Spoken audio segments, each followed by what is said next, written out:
इसमें जितना भी ट्रांसपोर्ट का केसेस आ रहा है सामने आ रही, आप कितने दिन से ट्रांसपोर्ट समझते हैं? 1 महीना हो गया सर, 1 महीना हो गया।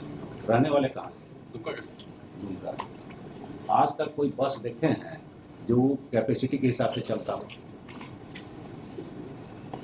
सीटिंग खाली हो, ऐसा बस आज तक देखे हैं? भेड़ बकरी की तरह चढ़ा के ले जाते हैं। यहाँ का बस 2 in 1 है। It must be knowledge of you also and me also, entire society की ओपन सीट है, सेम एंड एक्सेप्ट ऑफिशियल, सबको जानकारी है और नेकेड आई से विजिबल एवरीबडी। पहला तो है कि भेड़ बकरी की तरह चढ़ा के इंसान को ले जाते हैं। दूसरा है हर बस अपने आप में ट्रक है। ट्रक का काम बस कैसे कर सकता है? करता है।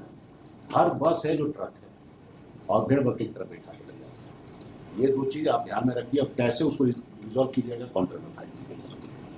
दूसरा चीज़ है आप लोग परमिट देने का क्राइटेरिया क्या है? टाइमिंग का। अभी तो टाइमिंग का केस है मान लीजिए, तो टाइमिंग में आप लोग बस ओनर का कन्वीनियंस देखते हैं, उसका बिजनेस देखते हैं, यही ना देखते हैं? सर प्राइमरीली ये जो है इंटर स्टेट में सर रेसिप्रोकल एग्रीमेंट होता है। ये जो स्पेसिफिक केस है ये उड़ीसा से इशू हुआ था। कहीं से भी इशू हो, जो क्वेश्चन पूछ रहे हैं सिंपली सर, टाइम आप अलॉटमेंट कैसे करते हैं? As per the convenience of the bus owner. Sir ये कहाँ से सोच लिए हैं? हम लोग पाषाणी के युग में जी रहे हैं, पाषाण में जी रहे हैं। Article 19 of the constitution of India, कुछ भी लॉ पढ़ लीजिए, लॉ नहीं भी पढ़िएगा, कॉमन सेंस भी लगाइएगा। आप बैठे हुए हैं पैसेंजर के लिए कि बस ओनर को बिजनेस देने के लिए बैठे हुए? Monopoly can be created only in favour of state, none else. अगर एक समय में 200 पैसेंजर, एक ही बस क्यों खुलेगी? सारी बस एक टाइम में खुलेगी। You don't have any data at all. जितना भी ऑर्डर आ रहा है उसमें कोई डिस्कस नहीं है। पैसेंजर जोन ऑफ कंसिडरेशन में भी नहीं है। Desire of a permit holder is the only in the zone of consideration. How it can be? हो सकता है it is a totally negative area. ये negation of the rule of law है कि नहीं? आपके जोन ऑफ कंसिडरेशन में सिर्फ और सिर्फ पैसेंजर हो सकता है, none else. Business of an business bus owner नहीं ना हो सकता है? ये हो सकता है। कन्वीनियंस होगा, एक समय में 4 बस चलेगी, जो बेहतर सर्विस देगा उस पर पैसेंजर बैठेगा। आप जबरदस्ती कहिएगा कि मेरे ही बस पर बैठे हो, मोनोपोली हमको क्रिएट कर दो, दूसरा का टाइमिंग खराब रखे हो। तो हमारे पास केस आ रहा है कि सर 5 मिनट बाद दे दिया है। अरे तुम्हें 5 मिनट बाद दिया है तो बस लड़ जाएगा। ऐसा ऐसा आर्गूमेंट आपके यहाँ होता है, तो आपके यहाँ भी वही आर्गूमेंट होता होगा कि बस वक्त दोनों लड़ जाएगा।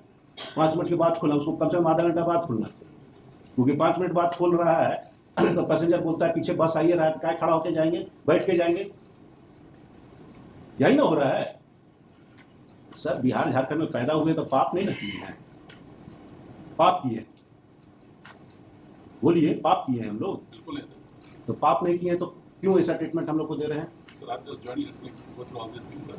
हम लोग डेटाबेस बना के सर बिना डेटाबेस के कैसे डिसीजन हो सकता है? आपके पास कोई क्राइटेरिया, आपके पास कुछ डेटा नहीं है कि कितना पैसेंजर है, टाइमिंग ऑफ पैसेंजर क्या है, और उसके बाद आप टाइमिंग डिसाइड कर रहे हैं। किस हिसाब से टाइमिंग डिसाइड कर रहे हैं? 2 बस ओनर के इन्फ्लुएंस में या पॉलिटिकल इन्फ्लुएंस में?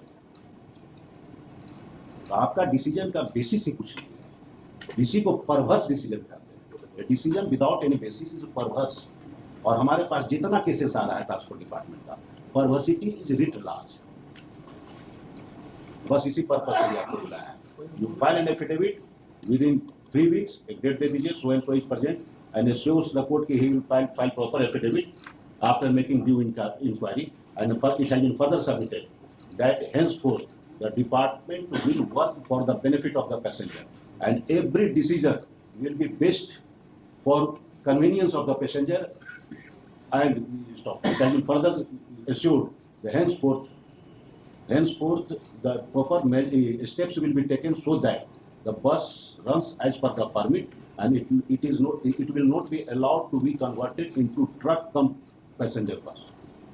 ये दोनों चीज देखिए, ट्रक बना के रख दिया है महाराज। बुकिंग होता है प्रॉपर सामान का, जान जोखिम में लेके चल रहा है पैसेंजर, कब पलट जाएगा कोई मालूम है? सेंटर ऑफ ग्रेविटी गड़बड़ाया हुआ है। 3 हफ्ता के बाद